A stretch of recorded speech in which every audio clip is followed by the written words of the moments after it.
Welcome to Three Picks Podcast. Usually, we are picking three movies in a fun category, something like the three characters you'd want to be stuck in space with. But today, we are picking 24 movies because we are doing our Oscar picks and we're making it a competition. It's going to be great. So stick around.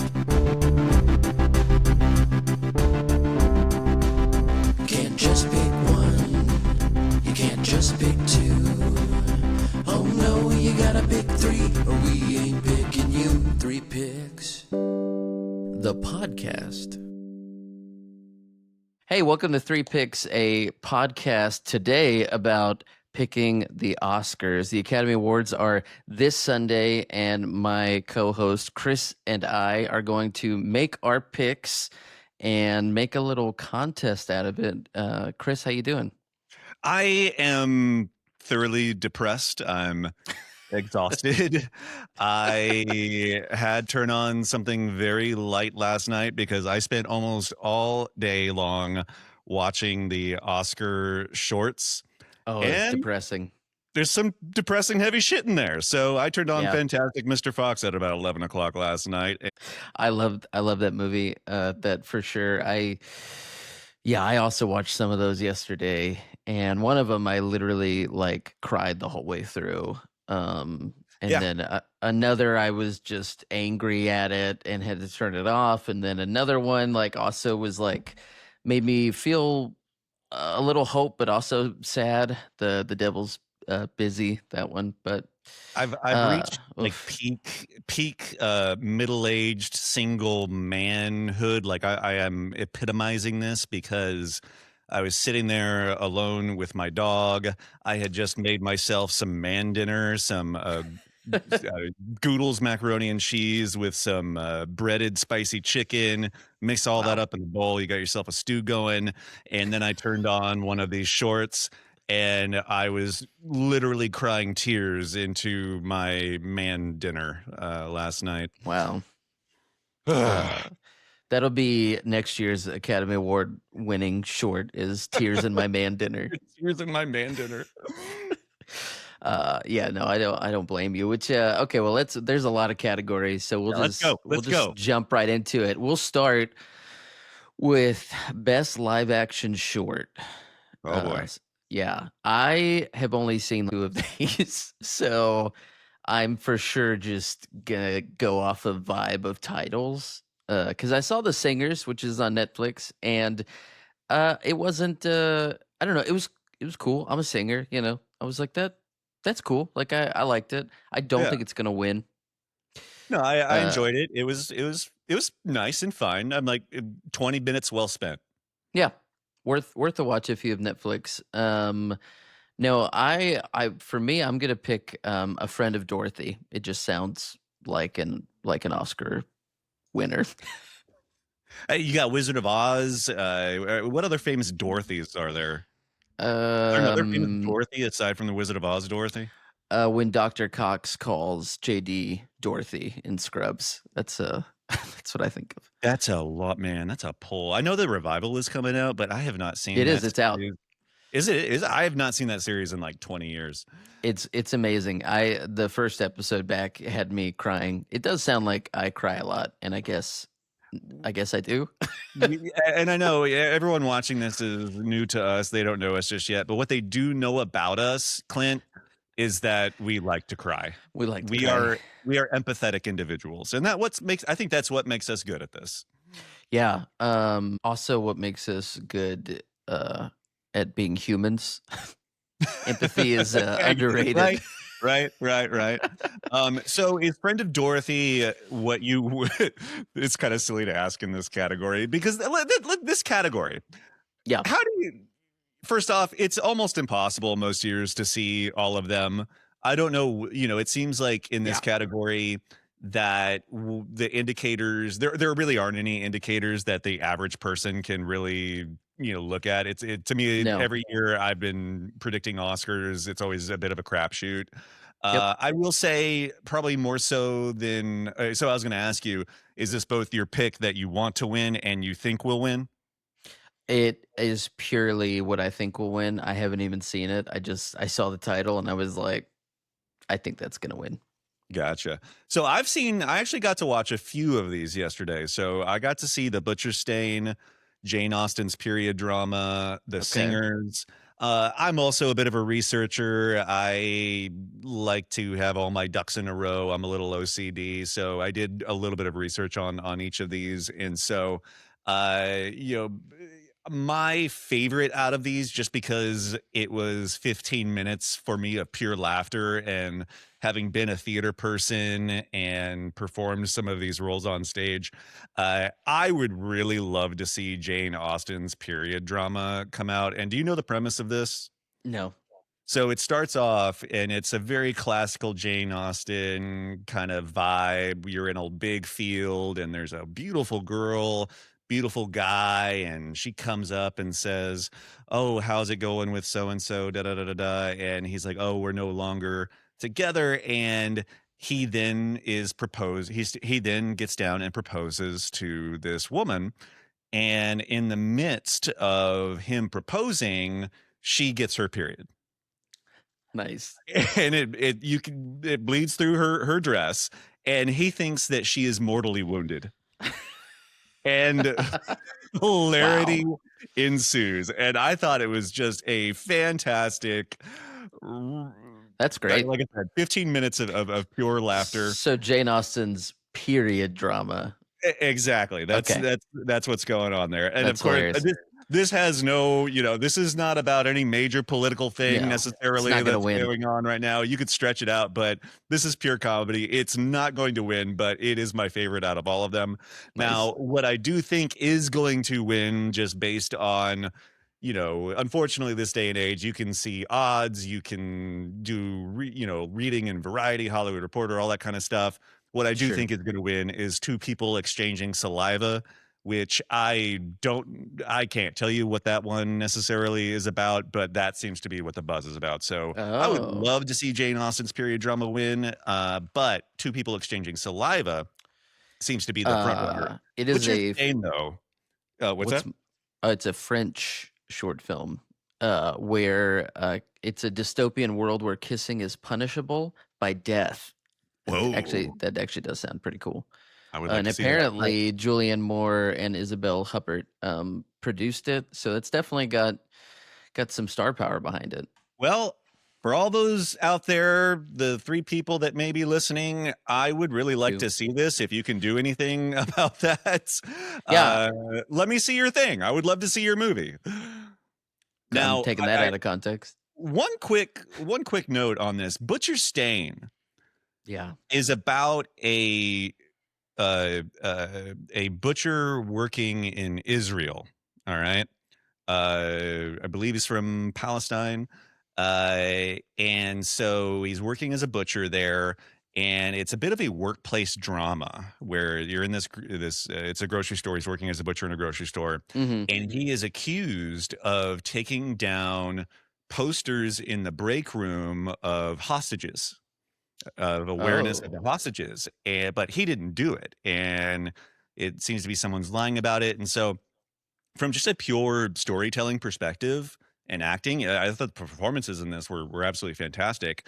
However, some people, as I've read some of the reviews on Letterboxd, seem to think that this is not going far enough. It goes too far. There's a lot of disagreement on that particular Jeez. live action short. So whenever Wow. you get a chance to see that, I would love to hear your opinion on it. Yeah, I will for sure. And if any two of you out there have an opinion on it as well, I'd love to hear that as well. Okay, so let's just go to best documentary short, and these are the ones that were making us cry and sad yesterday. Yep. I on this one, the one that affected me the most is the one that I'm gonna pick for who I think will win. All the Empty Rooms. This is a documentary short about. It's hard to even talk about without getting emotional. About families who have lost children to gun violence, mass shootings, and this reporter and a photojournalist, they visited these families and went into the rooms that often have been kept exactly how they were before their child was murdered. And he talks with the family, the parents of the child, and then this photographer takes really beautiful still photos of details in the room that gives you a sense of the lives that these children had, and simultaneously like everything that was lost, the future. It was absolutely devastating. I can't imagine anything else winning. Like if it's one of those, I don't usually watch all of the shorts. I watched almost all of the documentary shorts, and now I'll be like pretty devastated if this one loses. Like, how could you vote for anything else? It's just powerful. Yeah, and so I should note, documentary short. Here's all the nominees: All the Whoops. Empty Rooms, Armed with Only a Camera, Children No More, Were and Are Gone, The Devil is Busy, and Perfectly a Strangeness. Yeah. Did you have an opportunity to see any of the other ones aside from that one? Yeah, I saw Armed Only with a Camera. Turned it off. Okay, let's save that for 20-something a minutes in. second. I saw The Devil is Busy, and I really liked that one. That one focuses on this woman, Tracy, who is working in a healthcare center for women. It's obvious that it's I don't want to say an abortion clinic, because yes, they do abortions there, but there's so much more that goes into women's healthcare at those places than just abortion. The focus of the documentary, though, is this worker, Tracy, who is a Christian and who herself had an abortion, and spends her time helping other women going through that. And at the same time, you see these bigoted protesters outside just hurling horrible, in the name of God, scripture, and Most of calling them which are murderers. ex-convicts. Yeah, I know.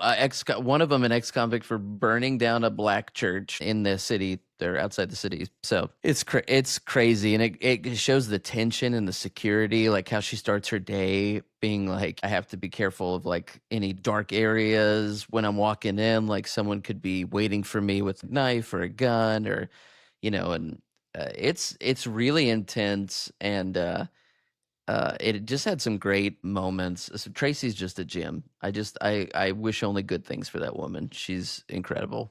100% agree. And I think that the line that really spoke to me the most in that is, it's something that this isn't the exact quote, but she says something to the effect of how they think of the term abortion is like, this is almost barbaric to think of it this way. This is not abortion. This is healthcare. That was a very powerful line. And then one of the other women who works at the clinic, she says, "I can't believe I had more rights 25 years ago than my daughter does today." That one also, I was like, oh, whew. So a very good documentary. I think All the Empty Rooms is one of those just powerhouse moments, and it also, let's be honest, like, I think the Oscars, they like to feel good about themselves. And so, I think it's like, it's literally the least they could do. And so they'll do it and feel good about themselves. Yeah. No, totally agree with that. What I would like to see win is not All the Empty Rooms. My personal favorite out of all this, what I would really like to see win, is Perfectly a Strangeness. Okay. This is a film that is about 3 donkeys walking in the desert, and they're not like talking to each other. It is you're just got some donkeys walking in the donkey desert. from Shrek. No, they didn't get flapjacks in the morning, nothing like that. And they stumble across an observatory. Okay. Do they then all of a sudden have, cartoon features and start talking to each other? No. This movie is nothing but silence of some donkeys walking around an observatory center. Now, the thing is, wow, it is absolutely stunning. It is absolutely beautiful. The cinematography, the photos that the photography that they capture here, the music is wonderful. And there's not a single word spoken in this entire film. That way of filming, I think it's like 18 minutes long or something like that. But I was just, I was glued to the screen the entire time watching this, and I thought, what a wonderful different film amongst all these things. We often think most of these are usually very politically charged, have something huge to say or whatnot. Very rarely, I feel like we just get something very simple, elegant, and beautiful. And who knew that three donkeys walking around an observatory could be so beautiful? And so personally, I could see myself putting that on and just falling asleep every single night. So I personally would like to see Perfectly a Strangeness get some recognition there, but I do think all, for the reasons probably that it should be, All the Empty Rooms is the winner. I was unable to find Children No More Were Same. and Are Gone. No idea where that is. Goes And then with of the title. course, yeah, and then Armed Only with a Camera. I blasted a little bit longer than you, but I found this one to be a little problematic. Yeah. I knew nothing about it. I mean, I remember a few years ago, Brent Renault is the filmmaker that it focuses on. He and his brother, journalists, filmmakers, they go to, I mean, they were in Haiti after the earthquake, migrants in crossing from Mexico into America, all sorts of wartime places, So on paper, okay, Brent Renault, like I remember he was killed in the Ukraine. That was a big deal, and it's it's hard because he was killed, and he seemed like a really good person. I don't mean to disparage the dead. It, No, not at it's all. it's it's purely the way this is shot and edited. It really feels like white savior navel gazing at culture instead of giving any context for what drove him to do this work, to put his life in danger. It unintentionally edits this to make it seem like his whole life was just about him. And I understand. I've got two older brothers. If I lost one of them, like you see Brent's brother Craig, who made this film, like, I mean, it's just absolutely devastating. But then, like, he takes a camera out and films his brother's dead body and just says that's what his brother would be doing. And I think the real story is grief does some really weird and interesting things to people. And instead of examining that and Brent's life in any meaningful way, it really just shows people's suffering and how Brent was just there, like just the worst moments of very embarrassing moments and sorrowful moments in other countries without any context. I don't know. It just really, really felt just like exploiting the situations that they found themselves in, which I don't believe that that's what he would have wanted. I don't believe that you could spend your whole life doing that and that be the outcome. But that's kind of what this documentary suggests. It Yeah, really, it really made me queasy. I think the important part there is that, I have a very strong stomach. I play video games. I've seen the movies. I've experienced things, and there was stuff in this that just made my stomach churn. And I think without that context, without some of that background as to what was going on, plus, I mean, there is just for me at least, there is a limit to what I truly do. In order to get the effect of something, you do not have to show bullet holes. You don't have to show.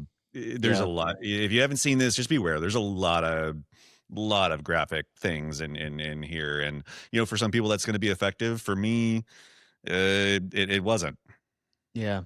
Yeah. I think it's a great contrast with All the Empty Rooms, where All the Empty Rooms to me is more effective in a sense of like activism and injustice because there's something more powerful about seeing what's left behind and the absence in these families, Mhm.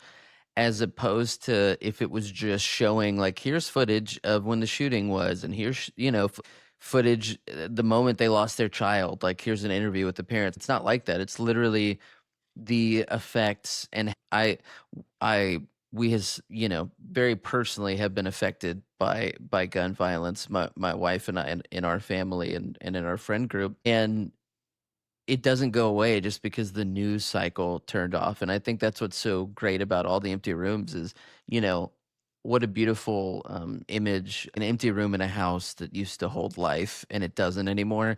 And that Mhm. room is always in that house. That's just what was so powerful, as opposed to this in your face method of journalism. And I don't know. Again, Brent was not a Wait, bad journalist when he was alive. yeah, So well, and very early on in All the Empty Rooms, they said part of the problem here is we've been focusing way too much on the killer. We focus too much on the shooting and not enough on the victims, and that is yeah, 100%. All the Empty Rooms, you don't see any of the killer stuff. You don't see nope. audio or necessarily of any of that. It is literally just the aftermath and the silence in those rooms, and that is so much powerful in my estimation whenever things are done like that. Yeah. Yeah, so that would be my pick for the Oscar, and it sounds like that's both of our picks for who's going to win. Yep. Okay, Shout out to the so donkeys, though. yeah, shout out to the donkeys. All right, so now on to best animated short, which I have not seen any of these, not even one of them. The nominees are Butterfly, The Girl Who Cried Pearls, Retirement Plan, Forever Green, and The Three Sisters. I Uh, also yeah, have not seen any of these, could not find any of the the and believe me, yeah. I yesterday was my day to do this. Yesterday was my Yep. research day. Couldn't Could find not him. find these things anywhere. I couldn't find him either. I haven't even been able to catch any, like, usually I go see the shorts in the theater when they do Mhm. those screenings, and I haven't even seen those. I don't know, maybe it's because the Oscars just You take used so to be able fucking long to to get here. on Apple TV, you used to be able to buy, like, the entire collection of them. I did that Yeah. for a couple of years, and I did not see that this year. So I'm gonna say The Girl Who Cried Pearls is my pick. It really moved me when Where I read the title. where are the pearls coming from? Um, well, if she cried the pearls, hopefully her face. Okay, okay. The Girl Who Uh, Cried Pearls it's French, so I'm French. There you go. That's a yeah, French Canadian short you film. know, I kinda was gravitating towards The Three Sisters. I was a theater major. I was an actor for a good chunk of my life, and I've done a fair amount of Chekhov. I've never done Three Sisters itself, but I will tell you, I was taking a look at the Poly Market odds this morning, and it seems like Butterfly, for some reason, stands the best chance to win, so my pick is Butterfly. Wow, playing the odds. But this is what could make or break who wins. Let's go No. to let's go to best international film. Okay, so the nominees for international film in the Oscars that have taken approximately 100 years to get to are Sentimental Value, The Secret Agent, It Was Just an Accident, The Voice of Hind Rajab, and Sarat. Chris, what are you thinking here? My pick to win and my pick that I would like to see win, because it's not going to probably in many other places, is actually Sentimental Value.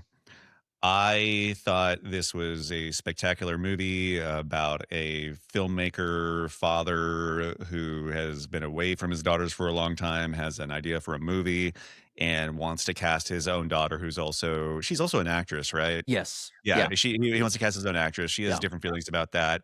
Uh, uh, Dakota, not Dakota, Elle Fanning in is it does a spectacular job of the actress that eventually Yeah. does take that role. I think this is a long time coming for Stellan Skarsgård, and this movie in a lot of ways broke my heart. I again cried quite a bit in it. But it is both my pick to win and what I would like to see win. Now, when it comes to I think some of the early favorites were The Secret Agent, It Was Just an Accident. I loved both of those films, Yeah. particularly It Was Just an Accident. For those movies, and what it seems to be happening a lot in the past few years are some of these movies get really, really hyped up, really, really, really Yeah. hyped up. And like It Was Just an Accident, for me, the way that it was framed from my own listening to podcasts, reading, and whatnot, was that this was like monumental, gonna break the paradigm movie. And like, I thought it was good. It was a good story, and I thought it was effective. Did not hit in the way that I thought it would, but about some, topics that are very, very important. Same thing with Secret Agent. Secret Agent, however, for a different reason, Wagner Moura, great performance, a little more muted than I thought it was going to be. Now, my issue with Secret Agent is really my own ignorance. I don't know, or am very well aware of what was going on in that part of the world at that point in time in the I guess it's the late 70s. And Fair enough. so this movie does not spoon feed you exposition. It does not explain anything to you in any way, shape, or form. And you have to kind of like put things together. I even found myself kind of Googling as I was watching the movie because it What just is does not, this? it does not explain things at all. It is also quite long of a movie. Now, the first 10 minutes of Secret Agent, freaking amazing. I mean, it's almost like it's a film in and of itself. Wow. However, Secret Agent, and there is also kind of a weird kind of sub story that it does some actual time jumps, and Huh. it just wasn't. It didn't work for Just didn't me all work for that you. well. Yeah, not at Okay. all. And so, yeah. So Secret Agent, it was just an accident. I thought were great, but Yeah. they were not effective for me personally. Whether that's through my own ignorance or it just didn't hit. Yeah. Now Surat is just not available for me to see, for us to see just yet. I think it's about to be. And Voice of Hin Rajab is it like you can? I think you can rent that on like Apple, but it's what I just haven't gotten to yet. Yeah, and they just put that on the Letterboxd rental store as well, I Mhm. believe. Um, yeah, I my pick is the same, sentimental value. I was not expecting this movie to be as great as it was, mainly because of the hype around it. I loved The Worst Person in the World, Joachim Trier's last film, but yeah, this is really in a very I'm surprised it wasn't considered a front runner sooner for this because it's such a crowd pleaser. Like it's one of those that Yeah. like I brought my wife to and we have very different tastes, but she really liked it. And the audience we saw it with, like everyone seemed to just dial in. Like it's a very relatable story, but the acting is killer and it's reflected in Mhm. the nominations. And that's the other thing is it's I think The Secret Agent could win. Like I think that there's a big enough fan base for that country, for the country Brazil, You can't where discount the power of Brazil at the yeah, Academy like Award. it's strong. Recently, it's been very strong, and so that I wouldn't be shocked if Secret Agent wins, but also like Sentimental Value has 9 Oscar nominations. Like Mhm. so that alone, it just feels like it's got the juice. It's not looking like Stellan's gonna get the supporting actor. But We're it not could gonna still it happen. it could, no, Which we'll he's get to those still. later, but that I feel like other than one acting race, we could be in for all sorts of surprises. You think so? I think so. Well, I think we are in for some surprises. I've been reading a lot on Variety and Hollywood about just We people get sharing it. what You know how to their read, talents are. okay? Jeez. Well, you read the reasoning behind some of the Oscar voters voting, and you would be. I'm shocked at some of the reasons why people Yeah. give for the The votes that like the they're secret giving. Oscar ballot Mhm. interviews. Yeah. I do sometimes think they cherry pick those to be like the spiciest ones. Well, I'm the main consumer of those, Oh so yeah. They're yeah. fun. They're fun. Let's do best documentary feature. Which so the nominees for best documentary feature are The Perfect Neighbor, Mr. Nobody Against Putin, The Alabama Solution, Come See Me in the Good Light, and Cutting Through Rocks. I think for who is going to win, my pick is The Perfect Neighbor. I think it just has captured the conversation in a very dominant way. I could see Mr. Nobody Against Putin spoiling it, being a kind of the dark horse because of the Russia and Ukraine. That's hot. It's a hot topic in the documentaries. Mhm. My personal pick out of these would have been the Alabama Solution. So what are you what are you what are you picking? This will probably not happen too terribly often, but last category and this category, you and I are totally aligned. Yeah, I have Perfect Neighbor as the pick to win. However, Alabama Solution is what I would like to see win. I thought Alabama nice. Solution executed its vision and what it was trying to say as the most effective out of any of these. And I don't know that I want to go too far into any of these, but uh, I, as I've been reading and listening and researching, there's just a few of these that Perfect Neighbor, Mr. Nobody Against Putin. There's just Yeah. there's some problematic things that Yes. have not been, I think, totally explored just yet. You know, with Perfect Neighbor, we seem to fast forward and cherry pick a few things. Yeah. With Mr. Nobody Against Putin, you've got a teacher who decided to take it upon himself to film school children and Awkward. whatnot. Although they very awkwardly in a lot of ways. And as a former educator myself, it's just sorry, it's not something you do, man. I Yeah. don't care what the situation is. Just leave the we're not even. I don't even think we're blurring faces in this one Oh at wow. all. And so, Dang. one thing is like, okay, you filmed all these kids. He then had to flee uh, Yeah. and leave and published all this footage. And my concern is, well, what happened to all the people that are now being featured in this film? Yeah. Like that is ethically, that's a little, I don't know if necessarily you could say something like worse is going to happen to them, but also you can't say that doing that documentary didn't endanger them. Mhm, And yeah, Perfect Neighbor, super effective. You cry your eyes out at a couple of those moments, especially when you see a child mourning the loss of his mother. It's mhm. just really, really, really tough. But there's also like some questions it doesn't really dig into, concerning the police's response that just felt a little muted. Come See Me in the Good Light. Yeah, Great really documentary. good. Just man, that's hard to watch. It's not an enjoyable watch. It's just and for those of you who don't know, you can see this on, I believe it's Apple. It's Apple. A spoken word poet has been diagnosed with cancer and is living with that with her partner. And you're seeing the moments where she's opening up blood tests over the phone and what, which is also for me, it was kind of fascinating to see. Okay, that's what we're doing now. We're not going to the doctor's office anymore. We're getting results over our phone. And the fact that the cameraman was like right there capturing, the moments where you're seeing these things is quite something. But man, it's a hard sit. It's a hard sit. Yeah, I I really liked that a lot. Also, Geeta Gandbir is a double nominee, but it's documentary. She did The Devil's Busy.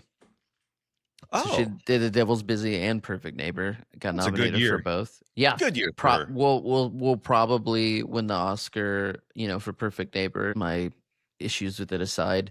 Come See Me in the Good Light though it is worth seeing. It's sad, but I don't know. Maybe it's because I'm a songwriter, and so like seeing an artist go through that was really beautiful to me. Like it kind of inspired me, like to see how like an artist would face something like that, and because Andrea Gibson, they're a poet, so they put all of that into their art at the end of their life, and man, it's good stuff. Yeah, yeah. Um, and I think it was also like produced by Brandy Carlisle, who's my homegirl. I love Brandy Carlisle. Okay. Give me like your top 2 points on Alabama Solution because we didn't go too terribly far Oh into yeah, I know this this is is my the favorite. one we actually think we should win. I know. So the Alabama Solution, it's about the prison in Alabama, the prison system in Alabama, and I want to say 90 something percent of the footage that they use is from inside the prison. Some way that these prisoners inside had to get like cell phone footage. The rest, when it's not footage, it's like phone calls between the filmmakers and the inmates. And I think the prison system is awful in America, and so many people just ignore that. And this documentary does a really good job without feeling manipulative. You know, Yeah. well, here's the death of an inmate, that happens pretty early in the documentary, and here's how they covered it up. And if you think this is a one-off, like here's evidence and proof that they do this all the time. Here's at the then governor of Alabama pretty much saying the the shitty thing out loud in most of her speeches, and you see how this for-profit system there is just killing men and women in their prison systems, like literally killing them. By the end of it, you feel like you understand what's wrong with the system. Like it helps, it gives people the tools when they watch it to articulate, here are some things that are wrong with the system. And it's not just like a feeling that you have. It's like, there's evidence, and this is a real thing. And, it gives you words to it. And just really brave, these men that are the center of the documentary, the inmates, very, very brave. No, absolutely. So documentary feature, we think Perfect Neighbor is going to win, and we both feel that Alabama Solution should win. Yes. Okay, best animated feature, which I was initially looking forward to this conversation until about a week ago when when I saw Chris's Letterboxd review of K-Pop Demon Hunters. But K-Pop Demon Hunters is one of the nominees. Zootopia 2, Little Amelie, or the Character of Rain, Arco, and Pixar's Elio. These movies feel like they came out, other than Zootopia 2, I'm like, these movies are forever ago. This is just we could do an entire episode on this alone, but we have got to do something about the Oscars being a quarter of the way into the next year. Insane. February. Not only that, I feel, as a movie fan, as a cinephile, I feel like I have an albatross around my neck until the Oscars are over each year, because I'm I got to keep on watching this, and I got to keep on watching that, and there's so much other stuff I would like to be free to watch, but I always prioritize Oscar stuff, like featuring a former Oscar winner in a very strange performance. But okay, best animated feature. If you put anything other than K-pop on your ballots, you're gonna lose, because K-pop is going to win. It is dominated, just steamrolled through this season, and I would pick K-pop to win. K-Pop Demon Hunters was, in my opinion, was fun, and I liked the music, and the animation style worked for me. I expected very little and came out really enjoying it. I'm too much of a old school theater person. I go back to the Poetics, Aristotle. Yeah. And spectacle is the absolute lowest form of storytelling, and you have plot and story at the very, very top.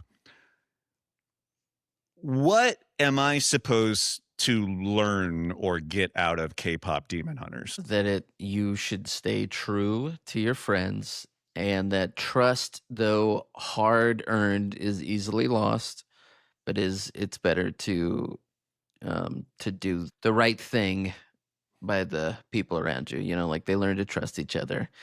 And I think if you didn't like this movie, you're probably gonna die alone. That's my take. I have two.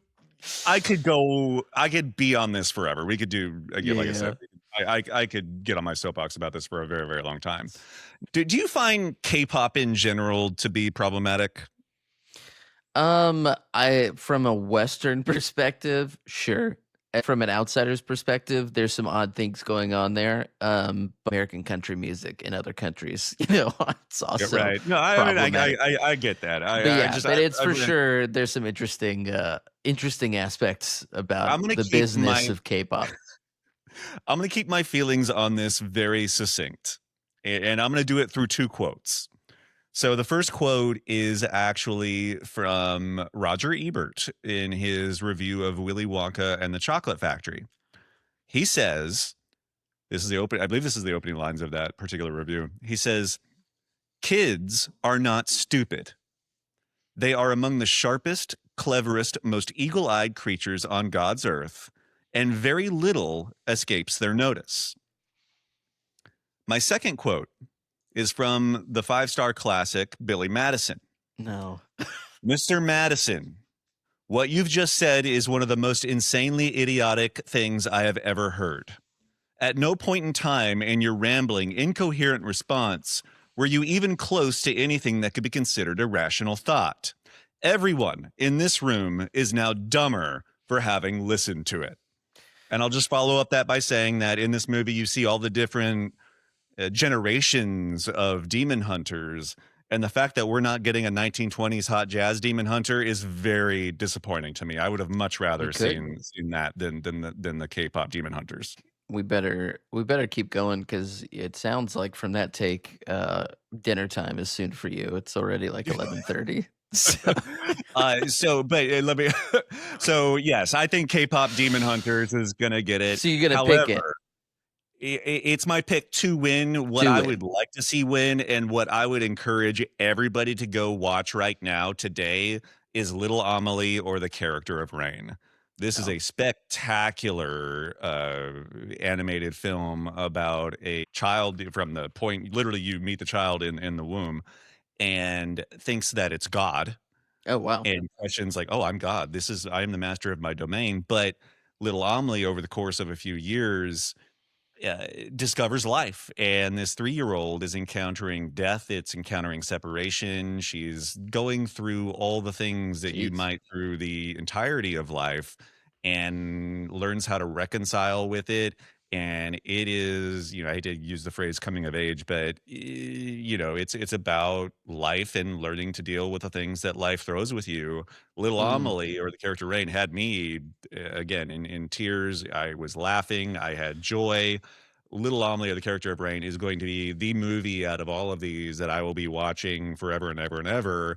And by the way, Criterion, you got it wrong. K-pop does not need to be going into the Criterion. Little Amelie does. Boo. Is it going to include the sing-along track too? It fucking better. Did not see Arco. Elio is a wet fart. Oh, Zootopia 2, I actually have not had an opportunity to see, but I will see soon. Like and I loved the first Zootopia. Yeah. I think you'll like Zootopia too. I need to check out Little Amelie. That's on my list. K-pop is fun, and I will be buying that Criterion for myself and for you. Okay. So best visual effects. We got some real great movies and like some real shitty ones. We've got I don't know what we're doing here. I don't know the rules. Look, I don't make VFX for a living, so I get it. There's something maybe that I don't understand here. But we got Avatar, Fire and Ash, Sinners, F1, The Lost Bus, I can't say without laughing, and Jurassic World Rebirth. Academy Award nominee Jurassic World. Jurassic ass is what it is. Jurassic World Rebirth, for fuck's sake. If I had to pick one of these movies for visual effects, I would pick Sinners. As much as I've heard that some of the criticism that some of the vampire stuff doesn't work for people, which that's not me. It worked for sure.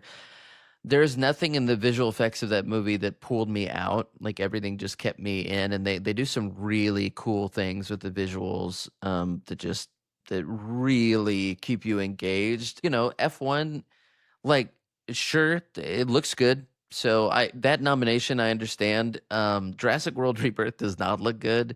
I do not understand that. I think we're not even recreating like real dinosaurs. It was all mutation Muppet dinosaurs. Mutant Rex. Avatar Fire and Ash, it's impressive, but in the same way that, the last one was impressive. I didn't see like a change in like, oh man, they've really upped their game.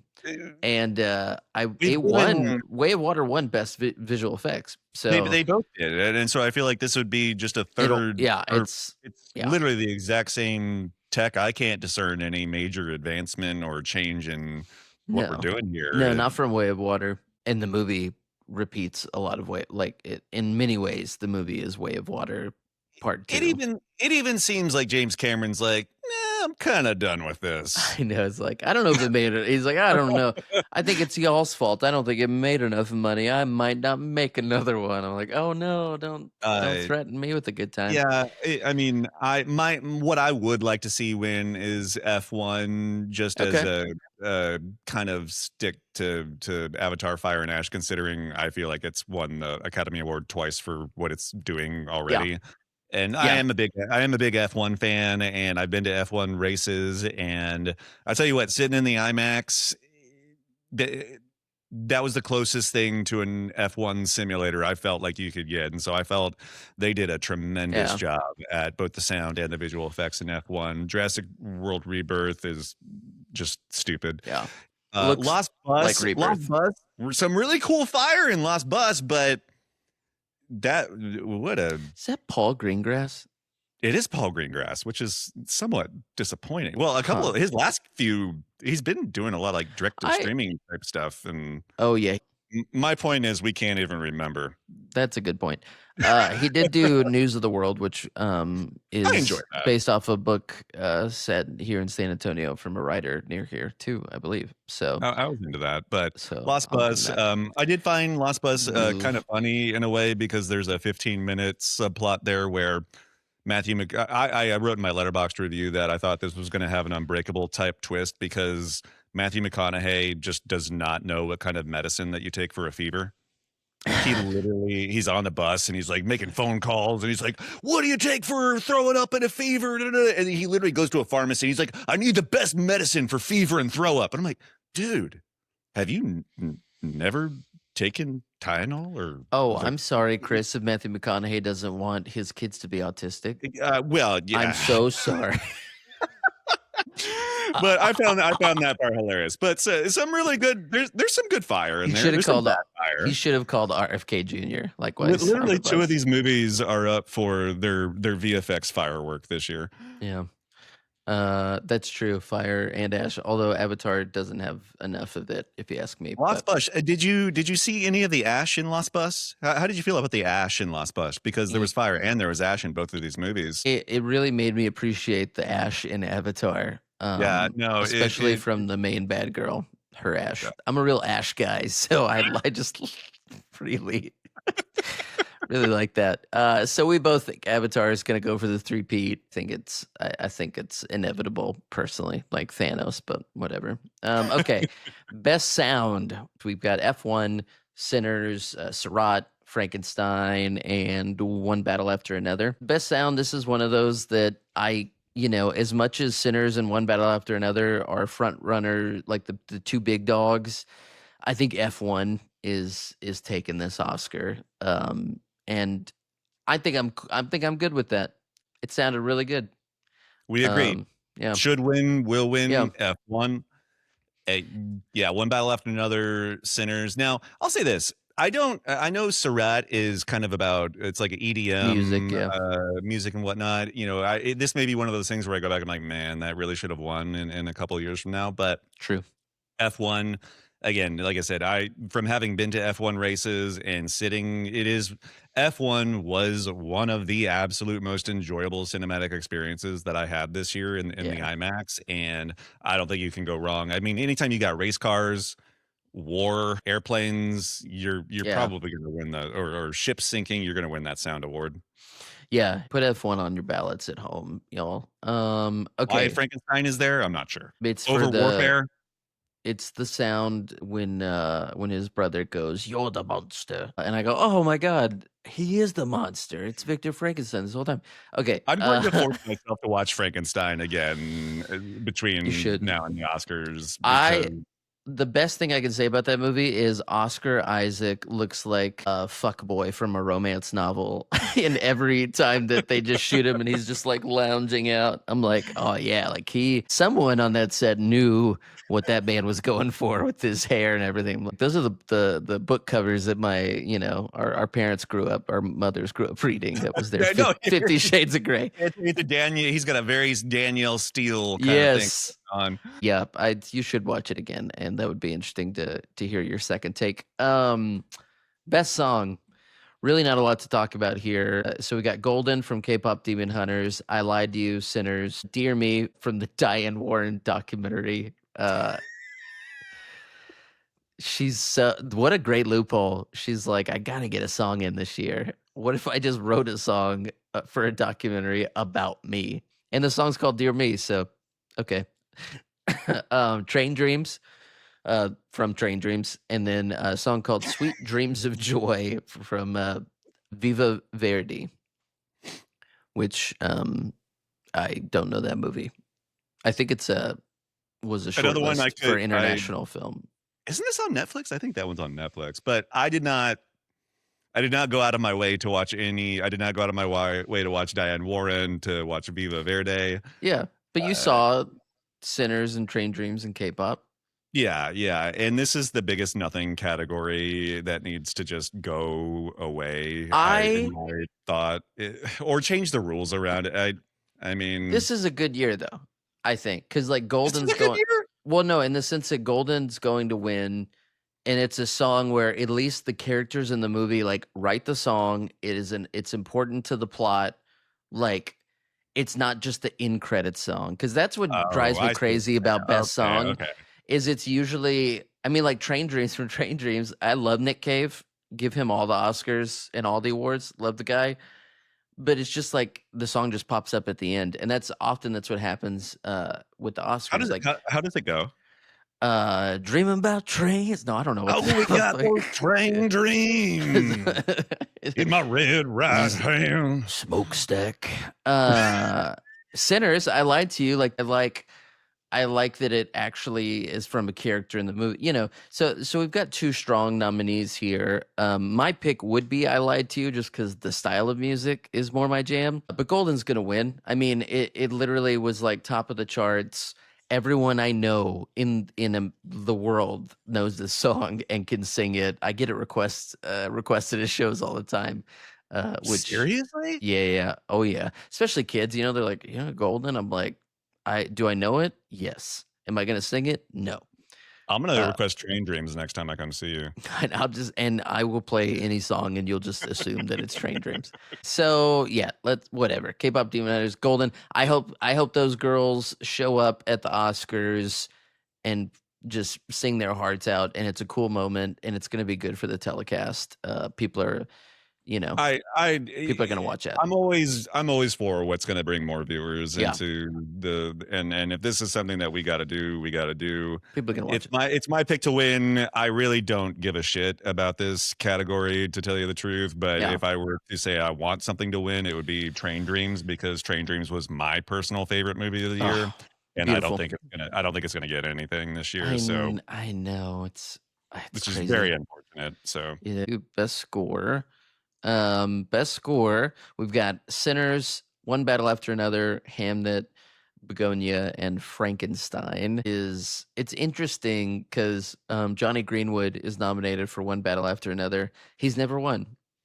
I think that's crazy. That's right. Yeah, no. I think it's crazy that he didn't win for There Will Be Blood. My personal favorite of his, I think.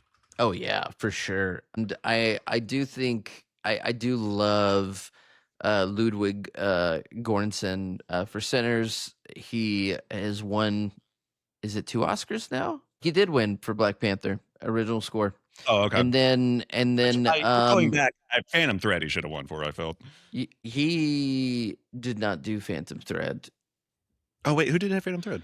So the Phantom Thread composer was Johnny Greenwood as well. Yeah, I was gonna say. Okay, I'm getting Greenwood and him mixed up. Yeah. So Johnny Greenwood, he works with PTA all the time.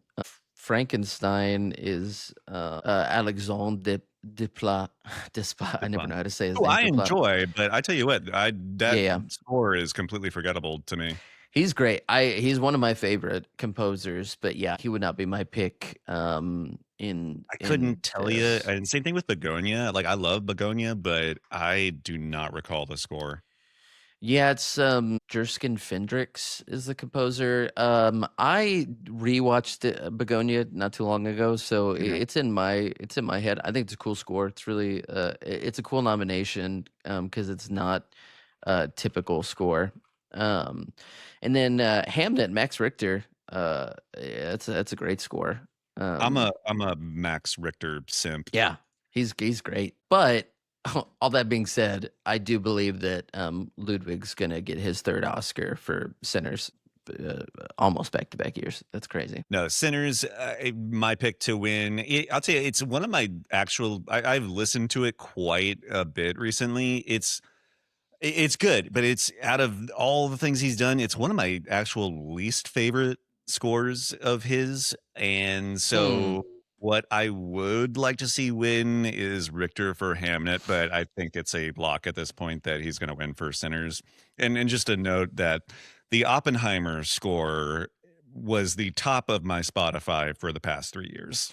Wow. See, I like the Sinner score more than Oppenheimer score. That's well, yeah. I have many things to say about that, but we're already at an hour 5. K-pop is a good movie. So I would pick Johnny Greenwood, by the way, just because I want him to have an Oscar. And it's 4 of these could win, and I'd be like, cool, good for them. I'd be happy. Any one of these winning, probably aside from Frankenstein, I'm totally happy with. It's a good crop. What a crop. Okay. Best production design. We got Frankenstein, One Battle After Another, Marty Supreme, Hamnet, and Sinners. Let's make this quick. Frankenstein's gonna win. Frankenstein's gonna win. It's gonna win. I would like to see Sinners win, but Frankenstein is 100% going to win. Yeah, I would like to see Sinners win as well, I think, or Hamnet. Either one of those would be cool to me, but yeah, Frankenstein's gonna win. So best makeup and hairstyling, we've got Frankenstein, Sinners, The Ugly Stepsisters, Kokuho, and The Smashing Machine. I think Frankenstein is also walking away with this. I think it's just gonna win. My pick would be The Ugly Stepsister, which that movie's fucked up. It's really fucked up. Frankenstein 100% is going to win. I mean, we made Frankenstein sexy. I mean, I don't know how else you can't give an Academy Award to a sexy Frankenstein. Yeah. My also want to win is also Ugly Stepsister. I mean, one word, tapeworm. Oh. Yeah, that's a gnarly movie. I don't know what Kokuhuo is. I've never seen it. Can't find it.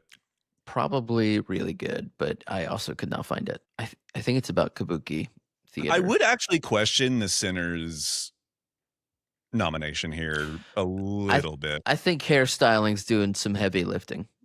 Yeah. But let's see. Round out the looks department. We'll do best costume design. So we have Frankenstein, Hamnet, Sinners, Marty Supreme, Avatar, Fire and Ash. And I have a feeling Frankenstein's gonna win. I think so too. Yeah.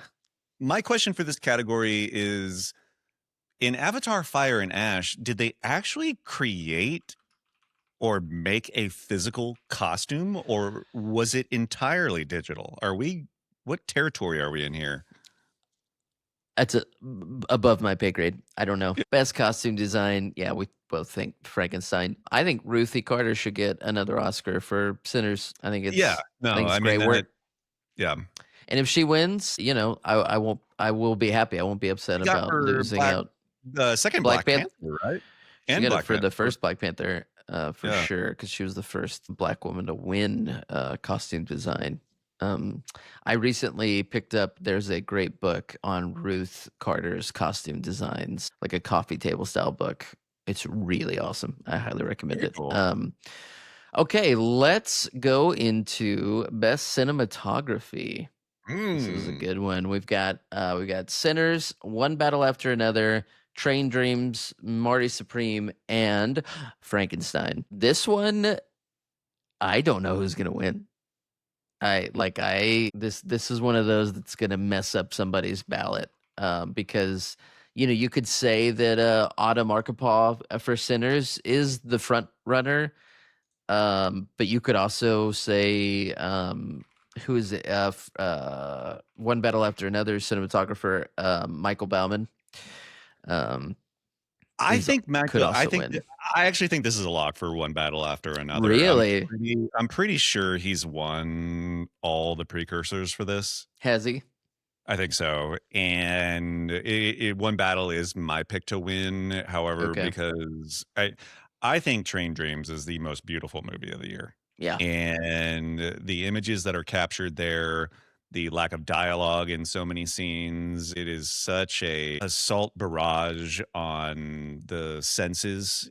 Yeah. And I mean, without words and just seeing the camera, the images that were captured, the way in which it moves, I was in tears. Probably the majority of this movie, just from how beautiful it was, and thinking about how the transition of tech. You know, for me, it was a lot of we're in a bit of a transition from the early 2000s to now with technology, and I just saw so many parallels between the way in which that character was aging and what we're going through today, what I'm going through today. And so I thought Train Dreams, music wise, cinematography wise, it's just so Yeah. beautiful. I would pick Train Dreams as well, actually. Adolfo Veloso's cinematography is gorgeous. It captures one of my favorite parts of America, the Pacific Northwest, in a way that I've never seen before in film. Not only that, but they shot it digitally so they could get better performance from natural lighting, but still doing low light shots. So they shot it digitally, but then he still made it look like film, which is a very difficult process. Not to get too in the technical weeds, but it's very difficult to achieve and have it look so gorgeous. I think it's impressive. I will say I'm going to say one battle after another as well. I think it has the juice to get over the cinematography line just a little bit, but I would not be shocked if Autumn wins or if they split and then Train Dreams, comes out on top, which would make me I'd be delighted to be wrong. This is one of the few categories that I could get really pissed off about if Frankenstein wins. Oh, yeah. No, that's not that would be that'd be crazy. Oh, look, somebody's joining me. Hey, it's Ripley, the movie dog. Ripley, the movie dog. Hey, hi, Ripley. She can't stand not being. So we for the first time ever in the Academy Awards history, we have a Best Casting Oscar. Ah, yes. These are the first nominees for Best Casting. So we got Nina Gold for Hamnet, Jennifer Venditti for Marty Supreme, Cassandra Koulakundis for One Battle After Another, Gabrielle Dominguez for The Secret Agent, and Francine Maisler Sinners. Have you read at all about what they had to do to get nominated? No. So it wasn't just okay, that movie had great casting. They had to make from my understanding, they had to basically make a pitch and I think create a slide deck and present. There was an extra bit of effort that I believe went into getting a nomination for this category. And so, these are some great, choices here, but I also wonder if there were casting directors that just chose not to do that. So this is going to Sinners, right? Best casting? Yeah. Right? I mean, SAG won. And it's what I want to win. Yeah, SAG won. They won the Best Ensemble at the Actor Awards, the SAG Awards, and it's a great cast. Every little role in this movie is just filled perfectly. So I think it's a good one. Yeah, I've got issues with Marty Supreme, of course. There's a couple of heels in that movie that I don't really think we need to be putting at front and center this day and age. And if you're telling me it works, but you can't tell me that there was another actor somewhere in Hollywood that could have achieved the exact same thing, if not better. Come on. Yeah, it's odd, but it feels a little like stunt casting, but I don't know. It goes with the Safdie ethos of finding, real life people. So I love that for them. Yeah, I do too. I think Marty Supreme. I get the nomination. Hamnet. I love the nomination for Hamnet as well. There, honestly, all the nominations are great. If I could, I would add Wake Up Dead Man, but whatever. We seem to be just a note on the Hamnet nomination. We seem over the past 2 or 3 years have been getting some really tremendous kid performances, child performances. when I was growing up, it seemed like every kid that was in a major motion picture like this was kind of somewhat annoying or obnoxious. And I've just, whether it's 28 years later, lots of great kid performances going on recently. Yeah, and it would be cool if the Oscars had best breakthrough actor award, for the actors and actresses like Chase Infinity And I always hear the argument against that idea is that, well, how do you define what a breakthrough is? How do you do it? I'm like, we got a best song category for songs we don't ever hear, so don't give me that shit. Yeah, We can figure out a way. That's silly. Let's do Best Original Screenplay. The nominees are Sinners, Sentimental Value, Marty Supreme, It Was Just an Accident, and Blue Moon. For all of those except for Blue Moon, it's the directors nominated for the scripts that they wrote, which is cool. This is like a big. I've seen this as a big thing this particular year, and actually in recent years, where most of the screenplay nominations are going to movies whose directors wrote the screenplay. And they talked about this recently on the Big Pic podcast that so much more now that we're not picking up just screenplays from screenwriters and pairing them up with directors. It's the directors being the all out auteur. I don't know how I feel about that. It's just interesting. Both are great. They put Misery back in the theaters. And I went with a friend the other day to go see Misery, and Rob Reiner, like I know you take a friend to see Misery. I'm a normal guy. You went to see Eyes Wide Shut alone. And then of course. I mean, of course. William Goldman, the legendary William Goldman wrote, adapted Misery, and he did Princess Bride and all that. So, but at the other, also on the other hand, like Sinners, Ryan Coogler, like that's badass. It's a great script. He's my pick for Best Original Screenplay. He's my pick for who's going to win. I actually think if I could hand this Oscar out, I would give it to Joachim Trier for Sentimental Value. That's maybe a lukewarm take. I feel you. I do feel this and Adapted are just probably these are just two of the most boring categories this year. Not because they don't have great movies. It's just because they're also the coolest, because we're for sure. I believe the Coogler's are locked, and then Best Adapted Screenplay, we have One Battle After Another, Hamnet, Train Dreams, Frankenstein, Begonia, and One Battle After Another. Like Paul Thomas Anderson is going to win that Oscar as well. So I hear you. It's boring because they have steamrolled every precursor. And I would say in Adapted, I 100% want Paul Thomas Anderson to win. Think he's going to win. However, I really love the idea of Begonia. I thought Begonia was really fantastic. So shout out to Begonia and Adapted. Yeah, Begonia's great. Train Dreams is great. They make some really interesting changes to the book that works well. I would argue I like Train Dreams as a movie more than the book. I need to read that since I love that movie so much. Yeah, it's worth it. So yeah, that's screenplays. Let's get into the actors. Let's get into the actors. Okay, we'll start with Best Supporting Actor, which we mentioned earlier. So the nominees are Sean Penn for One Battle, Stellan Skarsgård for Sentimental Value, Delroy Lindo for Sinners, Jacob Elordi for Hot Frankenstein, and Benicio del Toro for One Battle After Another. This has been crazy, this race this year, because in the beginning, everyone loves Benicio. It's Benicio, yeah. Yeah, I'm like, that's such a great role.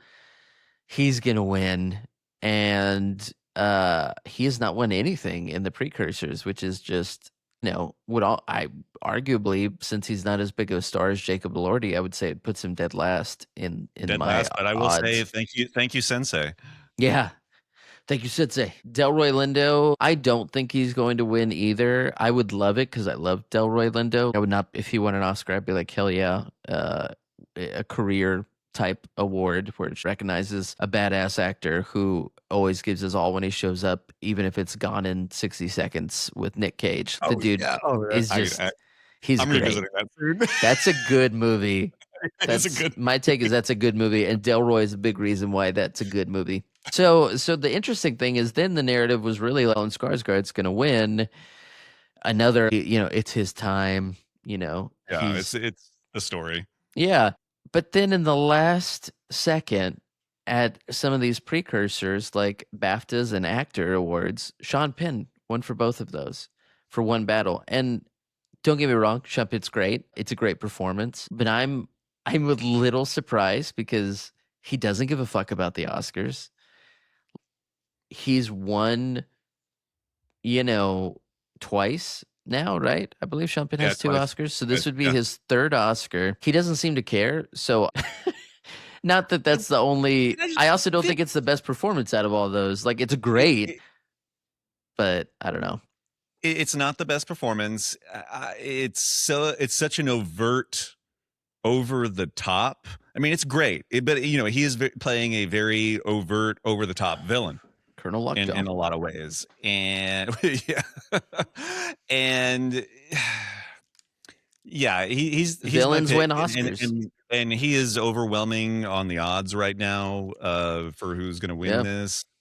My sentimental pick is Delroy Lindo, mostly I mean, it is not to take anything away from that performance just because it's a sentimental pick, but he if he won, he would be 100% deserving of it. Yeah, he's probably, I think he is my favorite performance in the movie itself. But as far as whenever you think about overall execution, catharsis brought about by an actor's performance, I don't think you could go wrong with Stellan Skarsgård. And I think Stellan Skarsgård also has a certain degree of, okay, it's his time to get some recognition. And so deserving. But yeah, Sean Penn's more than likely going to get it. I question the Jacob Elordi nomination. I don't I think I actually thought he was the best. I thought he was the best part in that movie. Well, yeah, 100%, but that's not saying a whole hell of a lot. Oh, I thought I don't know. I like it. I like Oscar, when they what recognize Oscar Isaac doing in this movie. I like I love their Oscar Isaac, but I was like, what are you doing, dude? Yeah, I don't know. I like when the Academy recognizes like young stars for good work. Like I don't think it's gonna age poorly the way that some nominations or wins do, where like, Eddie Redmayne in The Theory of Everything winning. Like, there's I don't think it's gonna age poorly. If he won, that would be insane Adrian Brody level of like what just happened. Yeah, I agree. But I actually I'm gonna say Stellan Skarsgård. I think he's gonna win. I think there's enough difference in the voting bodies to warrant an international push for Stellan to win.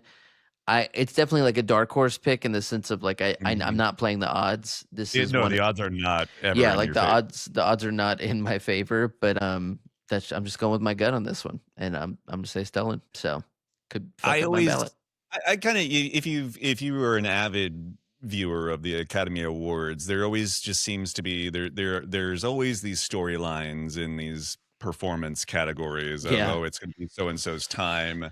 But then I feel like it happens every single year. There is one category or one win where it's like it's almost like a heel win, like in wrestling. Like seriously, that what? Huh? Yeah. And I have a feeling this is going to be the heel win of the year. I could see it. Again, great performance, but I don't know anyone that really wants Sean Penn to win this thing. Including Sean Penn.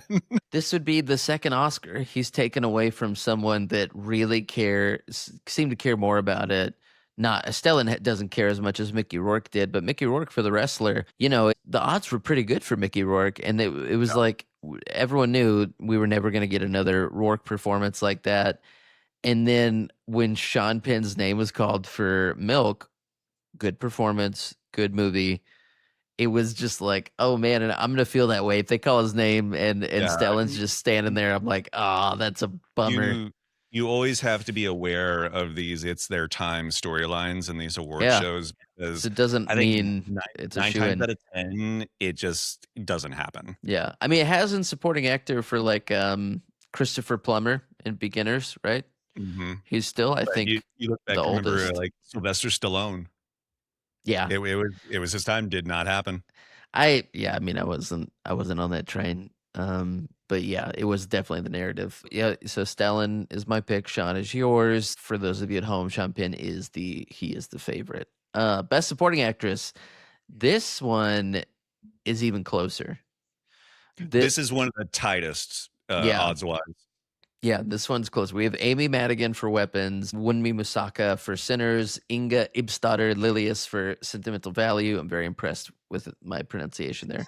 Elle Fanning for Sentimental Value, and Tiana Taylor for One Battle After Another. Kind of like the Benicio narrative. Like early in the race, it was like Tiana. The talk around the Oscars was Tiana's going to win. Then you started seeing the shift towards Amy Madigan, which has that it's her time narrative behind her, and has the classic villain,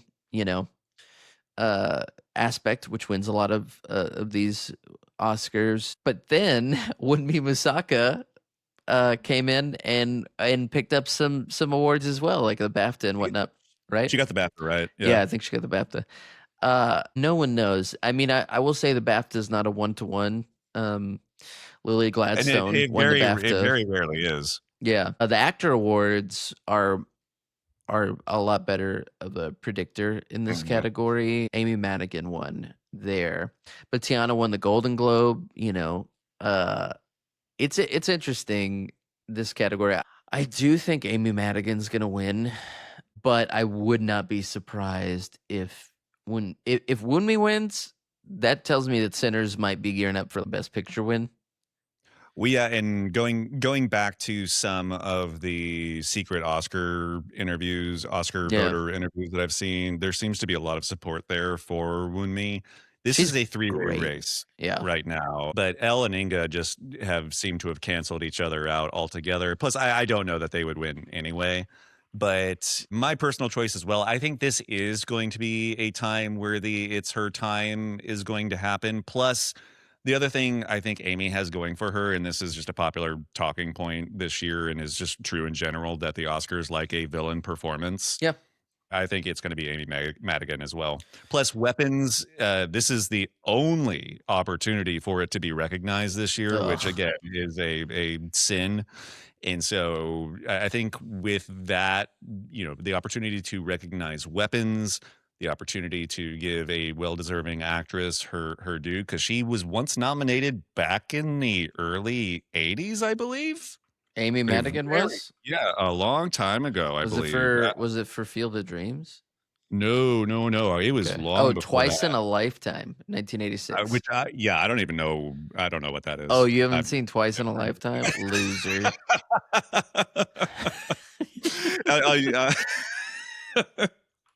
The classic Twice in a Lifetime.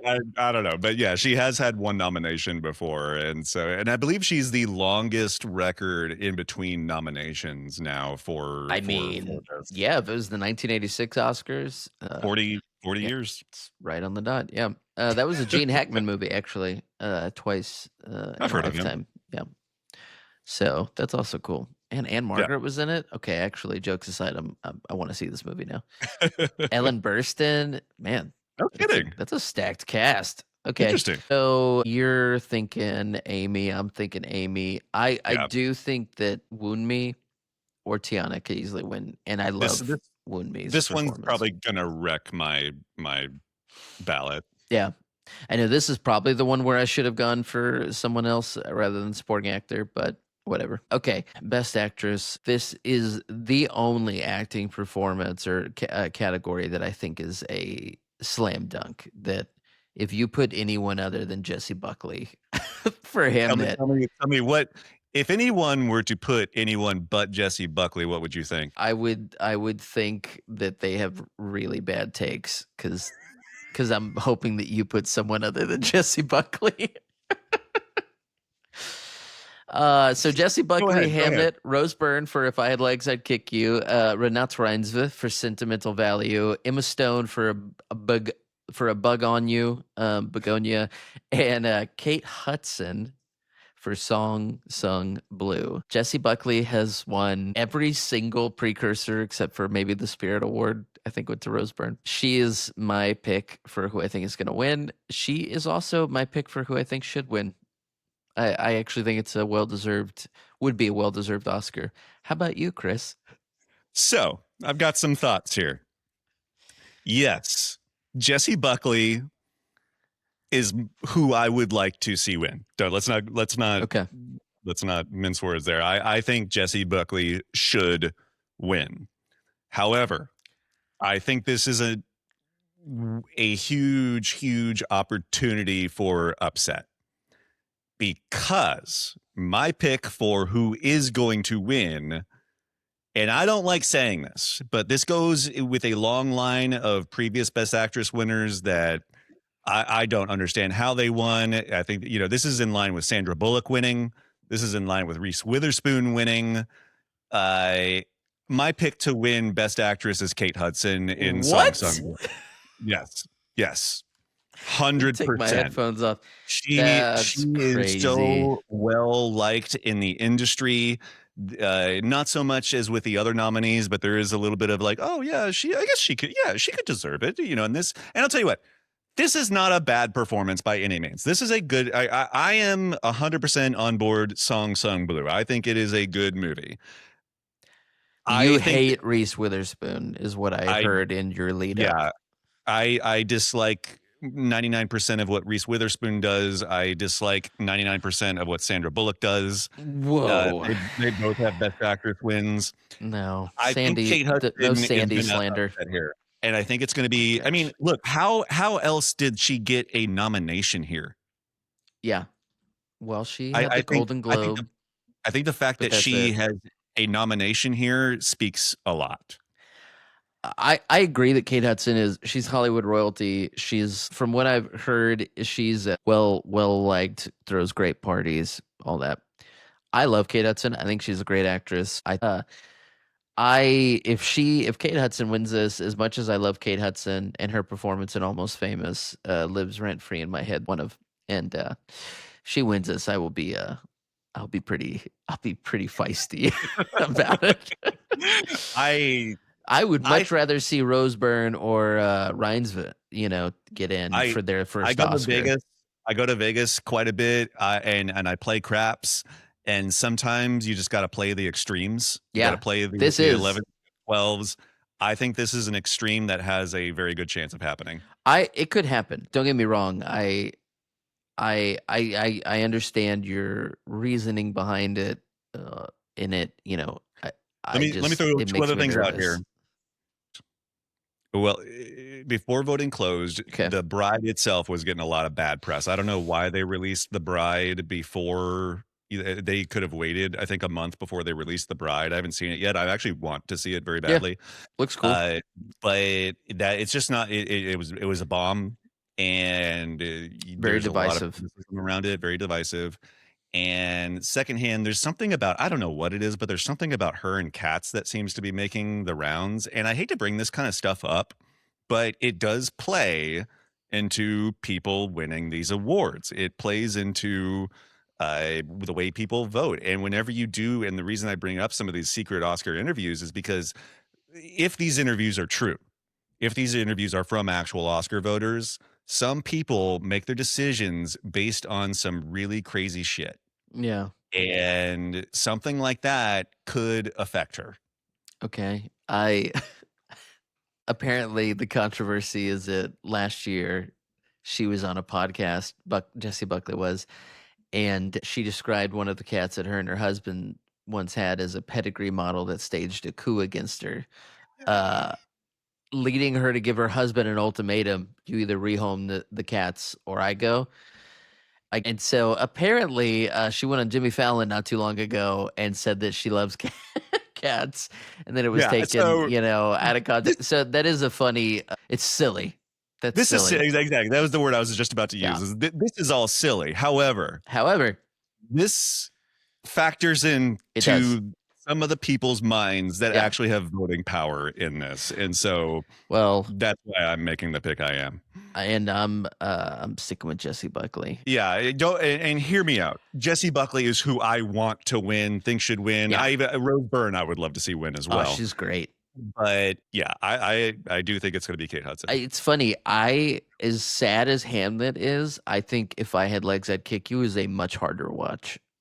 Oh, 100%. And I think that's why she's probably not going to win. Is I just think that movie is tough for people to get through. If they're, especially if they're watching it at home. Okay, so another big one, Best Actor, and this is one that has haunted me because Chris hates Timothy Chalamet's performance. I love him. I put him up on my wall. But you hate his performance. First off, yes, I despise his performance. You put a AI photo of him on the wall making fun of him, which we'll get into that because I do think he shot himself in the foot. But I don't know if he did it in time for voting to be affected. I'm not sure the timing on that, but okay, it was a few days before or after. Before. Ugh, doofus. Okay, Best Actor nominees are Michael B. Jordan, Sinners; Ethan Hawke, Blue Moon; Leonardo DiCaprio, One Battle; Wagner Moura for The Secret Agent; and Timmy Chalamet for Marty Supremely. Such a greatness. It's the worst impression of Timothy Chalamet. This is another one that early on, before any award show came out, it was, man, Ethan Hawke, I think this is his time. What a transformation. And then, one battle after another hits, and people are like, DiCaprio's just hitting a home run. Then Wagner Moura wins a Golden Globe, and people are like, I think Wagner Moura is just going to take this thing, and Timothy's too young.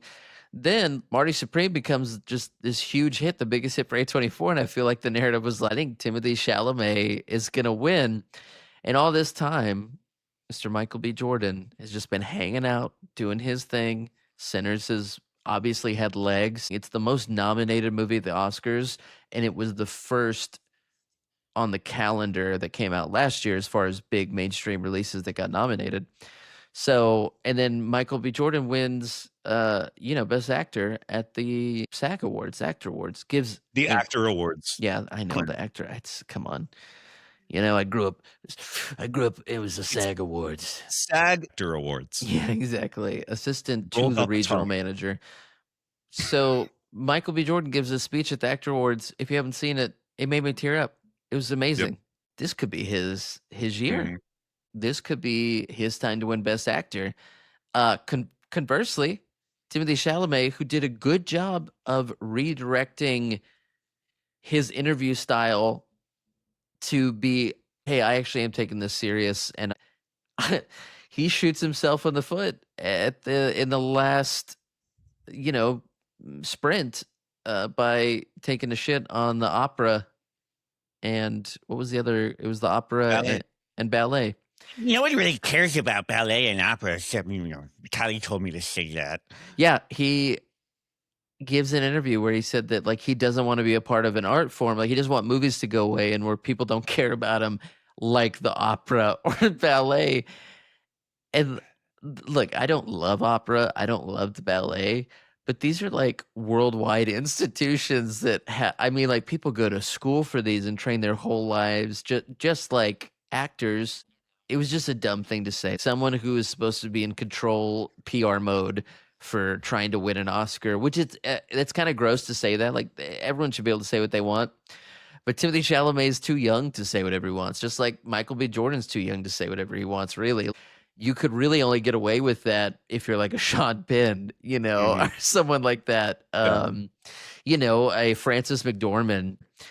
I don't know. I don't know what he was thinking. I think that Timothy could still win. I would not be shocked if we heard his name come Oscar Sunday, but I don't know, and I don't get to vote on this. You don't get to vote on this.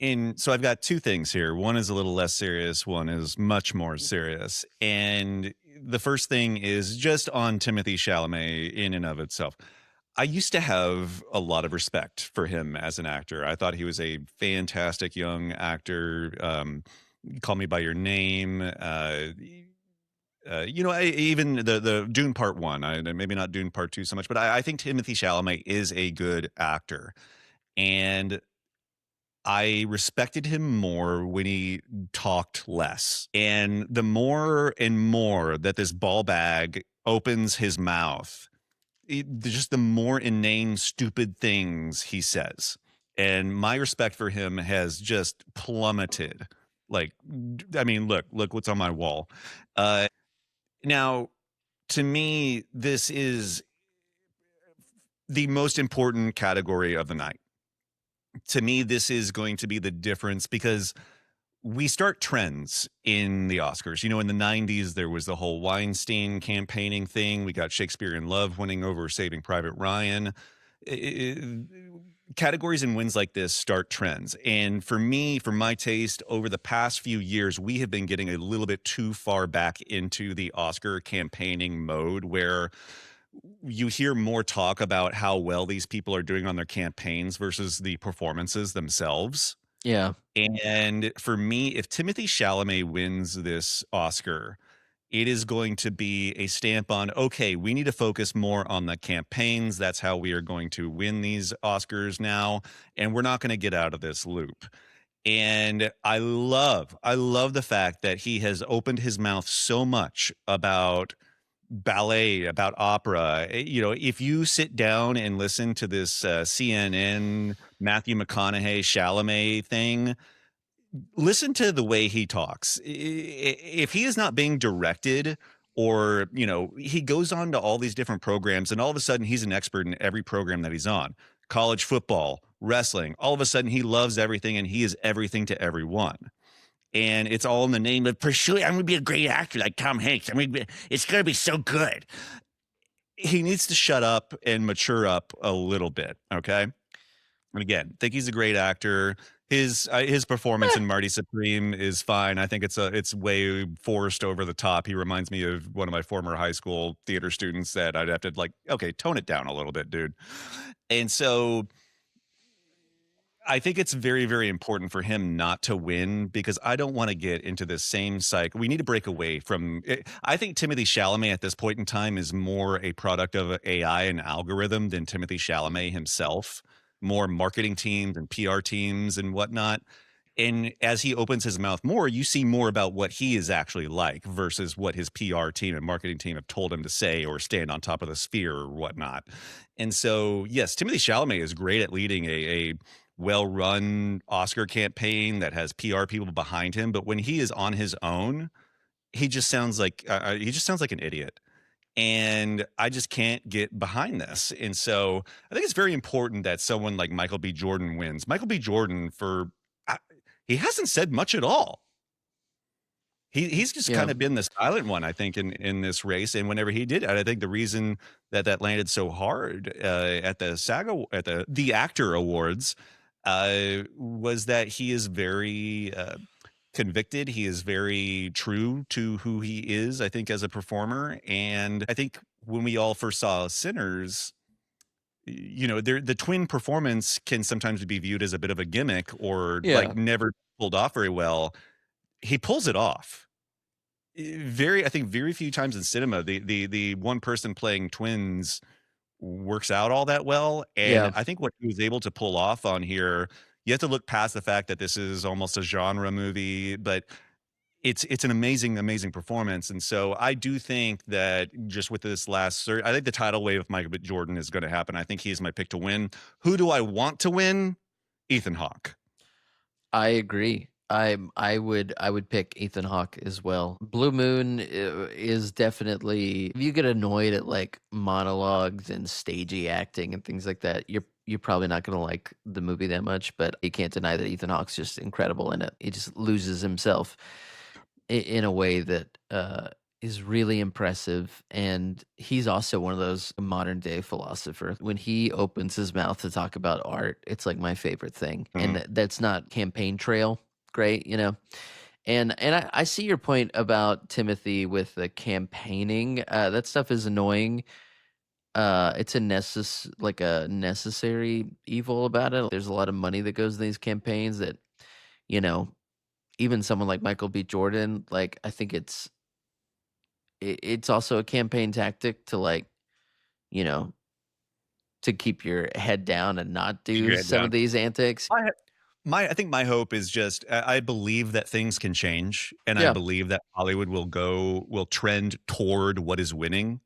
sure. And if we trend toward the way that Timothy Chalamet has conducted himself during this campaign versus the way Michael B. Jordan has, I just think we're going to get deeper and deeper and deeper into stuff that I just wish we wouldn't get into. If Michael B. Jordan wins, and it's no guarantee, but it might be like, oh yeah, we can focus strictly on the performance to a certain degree and emphasize that more so than let's make sure that we put him on College Game Day and on WWE Yeah. podcasts and all But this other crap. he's also, say what you will about Timothy Chalamet, which I will say I think he was great in Marty Supreme, and it's a great performance, and I think it's a movie that's going to age well. I think his performance stands out. When I'm like, I think his performance stands out more than DiCaprio in One Battle After Another, personally. But I do I don't like the culture and the campaigning around it, but it was a success as far as marketing. Like he is a movie star, and he showed that he's got the juice for that, and that he knows how to market and campaign a movie. And then he had to kind of course correct for the Oscars. And really, Marty Supreme could have used coming out earlier in the year, maybe. Just so I think if we had some distance from that high energy Timothy Chalamet press tour, that maybe, he'd be considered more of like a front runner shoe in. And I still think he could win. I won't be surprised if he does. And it could be because they do the ranked voting. I double checked. They do the ranked preferential voting for the actors as well. So it could be Okay. one of those things where, you've got Wagner, sneaking in, because people like you, like maybe Timothy might be at the bottom of people's ballots, some people, and the tops of others. And then it creates this kind of imbalance where someone like Wagner, If he gets a bunch of number twos, Yeah. that could be it. Also So- say Ethan Hawke's performance is singular. He carries that movie. Yeah. There's not a lot of other things going on. And I mean, it is very theatrical in a way. And maybe that's why I gravitate towards it, being a former theater actor. Did you used to do theater? Yeah, I did. Yeah. I quite. But in Marty Supreme, you've got a lot of stuff going on. In Sinners, you've got a lot of stuff going on. Ethan Hawke, man, he's the focus. There is nowhere to hide in that movie, and he holds that movie up. Yeah, I do recommend Blue Moon. If you just give it a chance, it's really, really sweet and melancholy, but it's good. A must for any of us theater nerds. Yeah, exactly. I know. That sounds just like Timothy. Best director. I don't see how they don't give it to Paul Thomas Anderson. His fellow nominees are Coogler for Sinners, Chloe Zhao for Hamnet, Joachim Trier for Sentimental Value, and Josh Safdie for Marty Supreme. The Safdie nomination is surprising to me, especially like we think Frankenstein's going to walk away with 2 to 4 technical awards. If Timothy loses, Marty Supreme, the best actor one, like production design is its next best chance. So it's just surprising that there's a chance that Marty Supreme walks away with 0. There's a chance, yeah. Although the production design on it, I actually think is great and worthy of an Oscar as well. But okay, yeah, I'll agree there. But I think Paul Thomas Anderson, even if he doesn't win Best Picture, his movie, this is his coronation, just like Christopher Nolan, just like when Scorsese finally won for The Departed. It's just there's just too much. He's walked away with every other award. Like it's like Big Van Vader. It's time. It's time. It's time. It's Anderson time, and he deserves it. I think One Battle After Another is fantastic. His directing in it is incredible. If Coogler won, that sucks for Paul, but Sinners is great. How do you I have a very inkling of a feeling. Do you have any suspicion at all, because she is very much liked and has the backing of Spielberg? Chloe Zhao.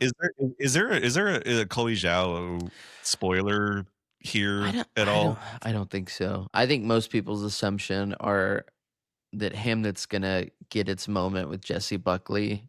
Mm-hmm.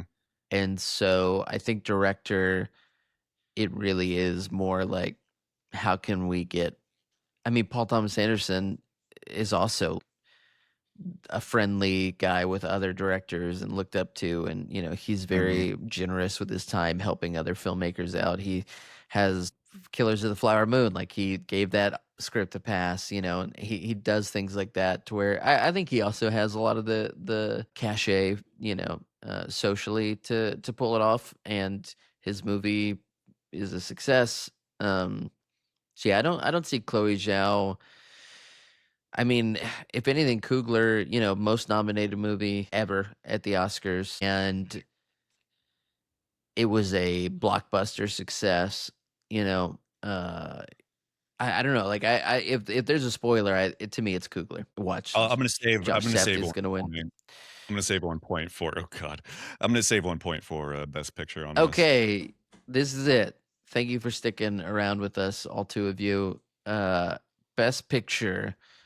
We've got 10 nominees. F1, Begonia, Marty Supreme, Sentimental Value, Frankenstein, Train Dreams, The Secret Agent, Hamnet, One Battle, and Sinners. This has been a two movie race for the longest time.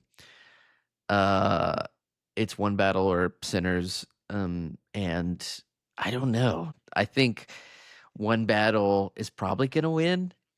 But also 16 nominations for Sinners. It has to mean something.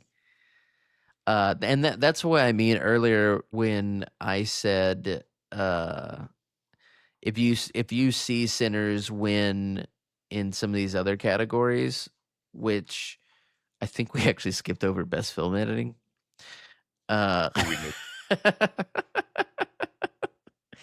Best film editing is going to One Battle After Another. That's my pick. That's no.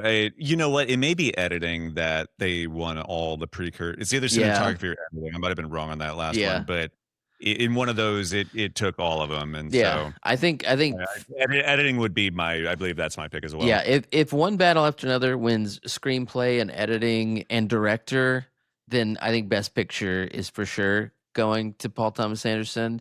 But if during the night we see like Me and some different Sinners wins, if F1 wins film editing, and kind of muddies the waters, if Coogler wins Best Director, I still think Best Picture is going to One Battle After Another. That's my pick. Would it be my pick out of these 10?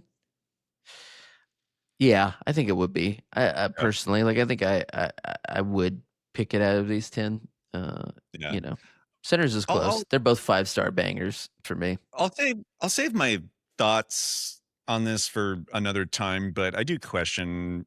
I love that we went to 10 nominees, but I also wonder what the hell we're doing with 10 nominees these days, because Begonia, F1, Frankenstein, I'll even throw in Marty Supreme, maybe even Sentimental Value. Half the movies every single year, there's no way in hell they stand any chance. And I think if you look historically, we've been doing this. That's kind of how it's been. It's not been a 10-picture race in any way, shape, or form. It's just continued to be a 2 or 3 picture race. And so, I'm sorry, Train Dreams is what is not going to stand a chance of winning in any way, shape, or form. Not Sentimental Value, but I agree. This is Sinners, or it is One Battle After Another. I don't know which it is going to be, but here is what I do believe is going to happen. I think for the first time in a long time that we are going to have a Best Picture director split. Okay. Because it is PTA's time, but you can't also argue with the fact that Sinners has the most Academy Award nominations of any movie ever. Yeah. And so my pick is going to be actually Sinners to win Best Picture. Okay. I think PTA is going to come away with director. Sinners is going to be Best Picture. I wouldn't be surprised if it's flipped. Flipped, yeah. But I think we will get a split this year. Yeah. I'm putting it all on One Battle because in my head I'm like, I'm probably at least going to get one of those right, because it does feel that way. I will probably get both of them wrong. Yeah, well, or both right. I mean, I think it's more likely to split director picture to go Sinner's way in picture rather than Coogler, but I think the last time we had a split, PTA was nominated as well for Licorice Pizza for Best Director, and Jane Campion won for Power of the Dog. Oh, yeah. Yeah, and then picture went to Coda, right? Yep, Yeah. Coda, I believe. Yeah. So, and it happens. I mean, the Ang Lee Life of Pi Best Director win. It did win Best Picture. Like that, there's a precedent for it. It's happened a few times in the last 20 years. So who knows? I need them to be a little bit more strategic. I'm joking a little bit here, but they need to be strategic about when they're releasing. I hate having two favorites like this. Yeah. It's hard. Like, why couldn't this have happened 3 or 4 years ago? Yeah. It's just hard, right? It's great though. Like I know you don't feel the same because you love Oppenheimer, but I didn't love Oppenheimer. Like often the movie that runs away with Best Picture, it's not my pick, but it's pretty good. But this, if Sinners or One Battle wins, that's awesome. Like that can't lose. I'm such a PTA fan that whenever before the nominations and we got this, you and I went to go see it in the IMAX, and it was such a wonderful experience. And this is going to be the one. I'll say this: One Battle After Another is not my favorite PTA. I don't even know that I think it's his best. I think for me that would go to either There Will Be Blood or There Will Be Blood is my personal favorite, but The Master I think may be the best in my opinion. One Battle After Another probably number 3 for me. It's great overall with some of his stuff. I forget about Magnolia. That's my personal favorite of his. Magnolia is my number 1 Paul Thomas Anderson movie. So I'll. All right, so that's our picks for who we think are going to win the Oscars, all 24 categories. The winner, actually, per Chris's cruel idea, the winner gets to pick for the loser to watch and review a movie right here on the podcast, which you think that might not be that bad, but knowing Chris... You have to give a positive spin on it. Yeah. Oh, that's even worse. Okay, because knowing Chris and knowing myself, with one of us won, we would pick the movie that we know that the other person's gonna hate the most. So I'm not looking for. I'm like, man, now I almost wish I hadn't taken some of the swings of my picks. Thanks for listening. This is just our second episode of 3 Picks, a podcast that usually does 3 picks. Obviously, during award season, we expanded to 24 picks. Thanks for giving me bad takes, Chris. I appreciate it. Absolutely. That is what I'm here for. It is what I am good at. I do not pretend to be in the popular opinion in anything at all in my entire life. It's what you used to say when they bullied you. Is it too far? Well, no, because whenever I was in high school, I wore silver pants and I thought I was a Backstreet Boy. So, yeah. Whoa. No. And I was bullied in so much as I was homeschooled and didn't grow up in a living home. So, like, it's kind of like being bullied, right? But yeah, catch us next week. Next week, what we have for you, Project Hail Mary is about to come out. So we thought we might pick 3 characters from a movie that we would like to get stuck in space with. The rule being that the character has to have traveled to space in that movie. And I can't wait to hear what Clint has to pick. And everyone knows already, I'm going to have some very interesting picks myself. And they're already locked in, by the way. Really? Oh, yeah. Yeah, I have like 2 out of 3 locked. I've been on a sci-fi kick. But this has been fun. Yeah, it's been a lot of fun. Well, I'm looking forward to that. Be sure to do all the things, like and subscribe if you see it on YouTube. Follow us if it's on one of the Spotify or anything like that. You can also, our favorite way to interact with social media is Letterboxd. We're Letterboxd boys. So if you look up ClintT on Letterboxd, you'll find me. If you look up Beers Movies Yoga or Beer Yoga Movies. Beer Yoga Movies. Okay, and that's in order of least importance to most, or vice versa. Is it? No, it's not even alphabetical. There's no No. rhyme or reason, just like a Okay. lot of them I do. BYM. And Beer what is our Yoga Movies. Instagram? Because I don't know much about the gram anymore. I think it's just 3 Pics podcast. Just 3 Pics. It's either 3 Pics or 3 Pics, but we'll link it in the show notes. That way it's not confusing for us. There you go. Okay, well, everyone say goodnight to Grandpa who hates K-pop. Old man movie. And I'm just a Timothy simp, I guess. So, all right. Bye. All right, thank you.